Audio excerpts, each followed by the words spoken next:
Welcome to post market analysis. ಇವತ್ತು some sectors ಮಾತ್ರ positive ಅಲ್ಲಿ ಇರೋದು, ಮಿಕ್ಕಿದೆಲ್ಲ ಸೆಕ್ಟರ್ಸ್ ಇವತ್ತು ನೆಗೆಟಿವ್ ಅಲ್ಲೇ ಕ್ಲೋಸ್ ಆಯ್ತು. ಇವತ್ತು ಪಾಸಿಟಿವ್ ಸೆಕ್ಟರ್ಸ್ ಯಾವ್ದಾದ್ರು ಅಂತಂದ್ರೆ Nifty FMCG, Nifty financial service ex bank, Nifty consumer durables ಮತ್ತೆ ನಿಫ್ಟಿ ಆಟೋ. ಇದೆಲ್ಲ ಪಾಸಿಟಿವ್ ಅಲ್ಲಿ ನಮಗೆ ಕ್ಲೋಸ್ ಆಯ್ತು.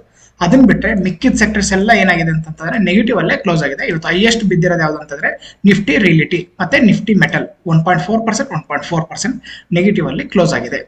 ಓಕೆ, ಮತ್ತೆ ನಾವು ಸ್ಟಾಕ್ಸ್ ಅಲ್ಲಿ ಬರ್ತೀವಿ ಅಂತಂದ್ರೆ ನೋಡಿ, ಒಂದಿಷ್ಟು ಸ್ಟಾಕ್ಸ್ ಮೊನ್ನೆ ಎಲ್ಲ ಯಾವ್ದು ಪಾಸಿಟಿವ್ ಇತ್ತು, ಇವತ್ತೆಲ್ಲ ಏನಂತಂದ್ರೆ ಒಂಥರ ಪ್ರಾಫಿಟ್ ಬುಕ್ ಅಥವಾ ಕರೆಕ್ಷನ್ಸ್ ಅಂತ ಅನ್ಬೋದು.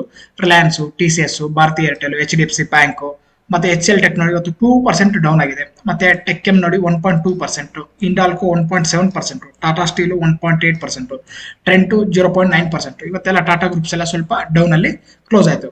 Back to back Hindustan Unilever ನೋಡಿ, ಮೊನ್ನೆ 3%, ನಿನ್ನೆ ಫ್ಲಾಟ್, ಇವತ್ತು 1.2%.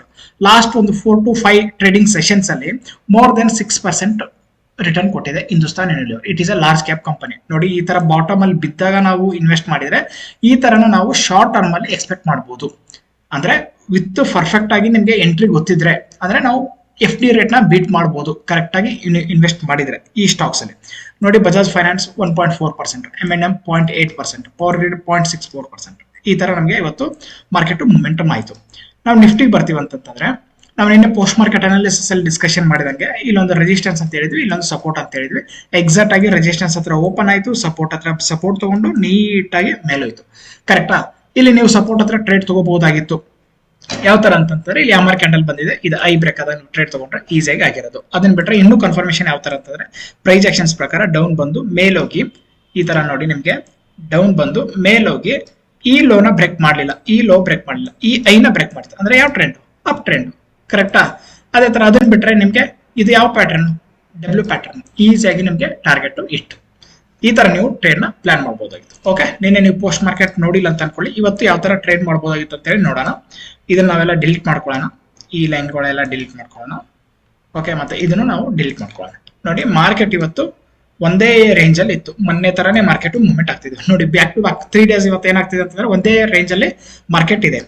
ಇವಾಗ ಏನಾಗ್ತಂದ್ರೆ ಮಾರ್ನಿಂಗ್ ಈ ತರ ಒಂದು ಕರೆಕ್ಷನ್ಸ್ ಬಂತು, ಮತ್ತೆ ಮೇಲೋಯ್ತು. ಎಲ್ಲಿ ತನಕ ಅಂತಂದ್ರೆ ಪ್ರೀವಿಯಸ್ ರೆಸಿಸ್ಟೆನ್ಸ್ ತನಕ ಮೇಲೋಯ್ತು. ಇದೆಲ್ಲ ಪ್ರೀವಿಯಸ್ ರೆಸಿಸ್ಟೆನ್ಸ್, ಸಿಂಪಲ್ ಅಷ್ಟೇ ಕಾನ್ಸೆಪ್ಟ್, ಏನ್ ಕಾಂಪ್ಲಿಕೇಟೆಡ್ ಎಲ್ಲ ಇಲ್ಲ. ಇಲ್ಲಿ ನೋಡಿ, ಸಿಂಪಲ್ ರೆಸಿಸ್ಟೆನ್ಸ್ ತನಕ ಮೇಲೋಯ್ತು, ಇಲ್ಲಿಂದ ಹೋಗಿ ಮೇಲೋಗಿ ಇಲ್ಲಿ ಪ್ರೈಸ್ ಆಕ್ಷನ್ಸ್ ಯಾವುದೇ ಕಾರಣಕ್ಕೂ ಪಾಸಿಟಿವ್ ಪ್ರೈಸ್ ಆಕ್ಷನ್ಸ್ ಮಾಡಿಲ್ಲ. ಅಲ್ಲಿ ಏನಂತಂದ್ರೆ ಒಂಥರ ನೆಗೆಟಿವ್ ಪ್ರೈಸ್ ಆಕ್ಷನ್ಸ್ ಇದೆ. ಒಂಥರ ತ್ರಿಬಲ್ ಟಾಪ್ ಅಂತ ಅನ್ಕೊಳ್ಳಿ ಅಥವಾ ಹೆಡ್ ಅಂಡ್ ಶೋಲ್ಡರ್ ಅಂತ ಅನ್ಕೊಳ್ಳಿ. ಹೆಡ್ ಅಂಡ್ ಶೋಲ್ಡರ್ ಅಂದ್ರೆ ನಿಮ್ಗೆ ನೀಟಾಗಿ ಈ ತರ ಹೋಗಿ ಹಿಂಗ್ ಬರ್ಬೇಕು. ಬಟ್ ಇಲ್ಲಿ ಯಾವ ತರ ಫಾರ್ಮೇಶನ್ ಆಗಿದೆ ಅಂತಂದ್ರೆ ಈ ತರ ನಿಮ್ಗೆ ಫಾರ್ಮೇಶನ್ ಆಗಿದೆ, ಅಂದ್ರೆ ಚಿಕ್ಕದ ಹೆಡ್ ಅಂಡ್ ಶೋಲ್ಡರ್ ಆಗಿದೆ. ಟಾರ್ಗೆಟ್ ಅಚೀವ್ ಆಯ್ತು, ನೆಕ್ ಲೈನ್ ಬ್ರೇಕ್ ಆಯ್ತು, ಎಲ್ಲಿಂದ ಅಲ್ಲಿ ತನಕ ನಿಮ್ಗೆ ಟಾರ್ಗೆಟ್ ಈಸಾಗಿ ಅಚೀವ್ ಆಯ್ತು. ಅಥವಾ ಇದಕ್ಕೆ ನಾವೇನಂತ ಅಂತೀವಿ ಅಂದ್ರೆ ಟ್ರಿಬಲ್ ಟಾಪ್ ಅಂತ ಅಂತೀವಿ. 1 top, 2nd top, triple top, ಮತ್ತೆ ಮಾರ್ಕೆಟ್ ಕೆಳಗಡೆ ಬಿತ್ತು. ಇವತ್ತು ನಮ್ಗೆ M ಪ್ಯಾಟರ್ನ್, W ಪ್ಯಾಟರ್ನ್ ಸಿಕ್ಕಾಪಟ್ಟೆ ಆಗಿದೆ. ಇಲ್ಲಿ ನೋಡಿ ಒಂದು ಸ್ಮಾಲ್ M ಪ್ಯಾಟರ್ನ್, ಕರೆಕ್ಟಾ? ಇಲ್ಲಿ ನೋಡಿ ಒಂದು ಸ್ಮಾಲ್ W ಪ್ಯಾಟರ್ನ್. ಈ ತರ ನಮಗೆ ಬ್ಯಾಕ್ ಟು ಬ್ಯಾಕ್ ಪ್ಯಾಟರ್ನ್ಸ್ ಗಳೆಲ್ಲ ಕ್ರಿಯೇಟ್ ಆಯ್ತು. ಇಲ್ಲಿ ರೆಸಿಸ್ಟೆನ್ಸ್ ಲೆವೆಲ್ ಅಂತ ಅನ್ಕೊಳ್ಳಿ, ಇದು ಸಪೋರ್ಟ್ ಲೆವೆಲ್ ಅಂತ ಅನ್ಕೊಳ್ಳಿ. ಈಸಿಯಾಗಿ ನೀವು ಟ್ರೇಡ್ ಮಾಡಬಹುದಾಗಿತ್ತು. ರೆಸಿಸ್ಟೆನ್ಸ್ ಲೆವೆಲ್ ಹತ್ರ ಹೋದಾಗ ಏನಾರ ಅಕಸ್ಮಾತ್ ಈ ತರ ಬೇರಿಶ್ ಎಂಗಲ್ಫಿಂಗ್ ಕ್ಯಾಂಡಲ್ ಸ್ಟಿಕ್ಸ್ ಆಗ್ಲಿ, ಬೇರಿಶ್ ಅರಾಮಿ ಕ್ಯಾಂಡಲ್ ಸ್ಟಿಕ್ಸ್ ಆಗ್ಲಿ, ಈ ತರ ಬಂದ್ರೆ ನೀವು ಶಾರ್ಟ್ ಸೈಡ್ ತಗೋಬಹುದು. ಯಾಕಂತಂದ್ರೆ ಟಾಪ್ ಅಲ್ಲಿ ನಾವು ಸೆಲ್ ಮಾಡಿದ್ರೆ ಅಕಸ್ಮಾತ್ ಬ್ರೇಕ್ಔಟ್ ಆಗಿ ಮೇಲೆ ಹೋದ್ರೆ SL ಇಟ್, ನೋ ಪ್ರಾಬ್ಲಮ್. ಅಕಸ್ಮಾತ್ ಏನಾರ ಕೆಳಗಡೆ ಬಂದ್ರೆ ನಿಮ್ಗೆ ಹೈಯೆಸ್ಟ್ ರಿವಾರ್ಡ್ ಸಿಗುತ್ತೆ. ಇದು ರಿಸ್ಕ್ ರಿವಾರ್ಡ್ ರೇಷಿಯೋ ಫೇವರೇಬಲ್ ಆಗಿರುತ್ತೆ. ಸೇಮ್ ಅದೇ ತರ ಬಾಟಮ್ ಅಲ್ಲಿ ನೋಡಿ, hammer candle, bullish engulfing candlesticks, bullish harami, ಇಲ್ಲೆಲ್ಲ ಒಂದ್ರಲ್ಲೇ ನಿಮ್ಗೆ ಫಾರ್ಮ್ ಆಗಿಬಿಟ್ಟಿರ್ತೈತಿ. ಇಂತಲ್ಲಿ ತಗೊಂಡ್ರೆ ಫಸ್ಟ್ ಎಂಟ್ರಿ ನಿಮ್ದೇ ಇರುತ್ತೆ. ಕರೆಕ್ಟಾ? ನೀವು ಇಲ್ಲಿ ಹೋದಾಗ ತಗೊಂಡ್ರೆ ಕಷ್ಟ ಆಗುತ್ತೆ. ಇಲ್ಲಿ ನಿಮ್ದು ಫಸ್ಟ್ ಎಂಟ್ರಿ ಇರಬೇಕು. ಬೈಯರ್ ಯಾವಾಗಲೂ ಅಂಡರ್ ಪ್ರೈಸ್ ಅಲ್ಲಿ ಬೈ ಮಾಡಬೇಕು, ಸೆಲ್ಲರ್ ಯಾವಾಗಲೂ ಓವರ್ ಪ್ರೈಸ್ ಅಲ್ಲಿ ಸೆಲ್ ಮಾಡಬೇಕು. ಇದು ಆಕ್ಚುಲಿ ಟ್ರಿಕ್ಸ್ ಇರೋದು ನಾರ್ಮಲ್ ಆಗಿ ಬೈಯಿಂಗ್ ಅಂಡ್ ಸೆಲ್ಲಿಂಗ್ ಅಲ್ಲಿ. ಈ ತರ ನೀವು ಟ್ರೇಡ್ ನ ಇವತ್ತು ಪ್ಲಾನ್ ಮಾಡಬಹುದಾಗಿತ್ತು.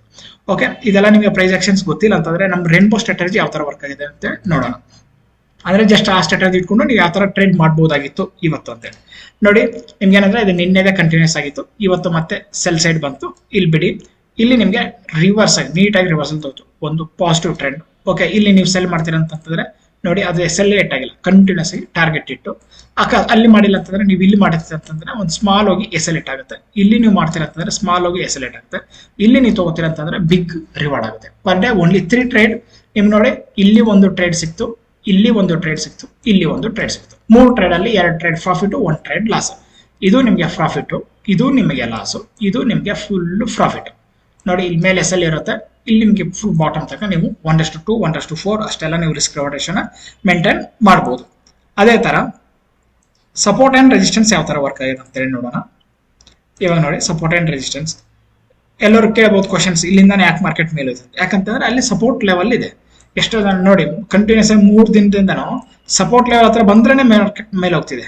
ಯಾವ ತರ ಅಂತಂದ್ರೆ ಈಗ ನೋಡಿ ಇಲ್ಲಿ ಈ ಲೆವೆಲ್ ಹತ್ರ ಸಪೋರ್ಟ್ ಹತ್ರ ಬಂತ ಮಾರ್ಕೆಟ್ ಮೇಲೆ ಐತಿ. ಈ green line support, red line resistance, green line support, red line resistance. Market continues ಆಗಿ 3 ದಿನದ ನೀವು ಅನಾಲಿಸಿಸ್ ಮಾಡಿದ್ರೆ ಸಪೋರ್ಟ್ ಲೆವೆಲ್ ಹತ್ರ ಬರೋಣ ಏನಾಗ್ತಿದೆ ಮೇಲೆ ಹೋಗ್ತದೆ. ಇಲ್ಲಿ ಸಪೋರ್ಟ್ ಲೆವೆಲ್ ಹತ್ರ ಬರೋಣ ಇವತ್ತು ಮಾರ್ಕೆಟ್ ಮೇಲೆ ಹೋಗ್ತು. ಈ ತರ ನೀವು ಸಪೋರ್ಟ್ ಅಂಡ್ ರೆಸಿಸ್ಟೆನ್ಸ್ ಇಟ್ಕೊಂಡು ಟ್ರೇಡ್ ನ ಮಾಡಬಹುದು. ಓಕೆ, ನಾಳೆ ಯಾವ ತರ ಮಾಡಬಹುದು ಪ್ಲಾನ್, ಎಸ್ಪೆಷಲಿ ನಾಳೆ ಎಕ್ಸ್ಪೈರಿ ಇದೆ, ಕಂಟಿನ್ಯೂಸ್ ಆಗಿ ಈ ತರ ಒಂದೇ ರೇಂಜ್ ಅಲ್ಲಿ ಇದೆಯಲ್ಲ ಮಾರ್ಕೆಟ್, ಹಂಗಾಗಿ ನೀವು ನೋಡ್ಕೊಂಡು ಟ್ರೇಡ್ ನ ಪ್ಲಾನ್ ಮಾಡ್ಬೇಕಾಗುತ್ತೆ. ನಾಳೆ ಮೇ ಬಿ 0 ಕಾಲ್ ವರ್ಕ್ ಆಗ್ಬಹುದು, ಯಾಕಂದ್ರೆ ಒಂದೇ ರೇಂಜ್ ಅಲ್ಲಿ ಇದ್ದಾಗ ಮಾರ್ಕೆಟ್ ಏನಾಗುತ್ತೆ ಅಂದ್ರೆ ಹೆವಿ ಮೂಮೆಂಟಮ್ ಬರೋ ಚಾನ್ಸಸ್ ಇರುತ್ತೆ. ಈಗ ನೋಡಿ ಇದು ನಮಗೆ ಇಂಪಾರ್ಟೆಂಟ್ ಲೆವೆಲ್ ಆಗುತ್ತೆ. ಅದನ್ನ ಬಿಟ್ರೆ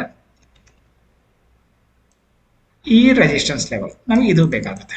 ಓಕೆ, ಇದಿಷ್ಟೇ ನಾಳೆ ಮಾರ್ಕೆಟ್ ಅಲ್ಲಿ ಈ ರೇಂಜ್ ಅಲ್ಲಿ ಮಾರ್ಕೆಟ್ ಇರಬೇಕು.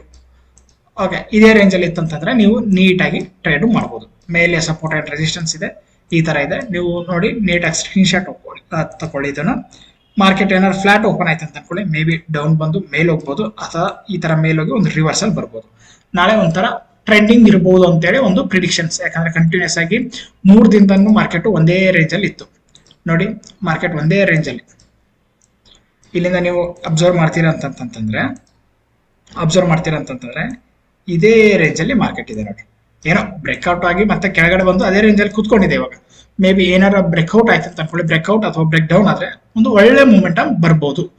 ಅಂದ್ರೆ ನಾಳೆ ಎಕ್ಸ್ಪೈರಿ ಇದೆಯಲ್ಲ, ಸೊ ನೋಡ್ಕೊಂಡು ನೀವು ಟ್ರೇಡ್ ನ ಪ್ಲಾನ್ ಮಾಡಿ. ಇದೇ ತರ ಪೋಸ್ಟ್ ಮಾರ್ಕೆಟ್ ಅನಾಲಿಸಿಸ್ಗಾಗಿ ಶೇರ್ ಮಾಡಿ, ಸಬ್ಸ್ಕ್ರೈಬ್ ಮಾಡಿ. ಧನ್ಯವಾದಗಳು.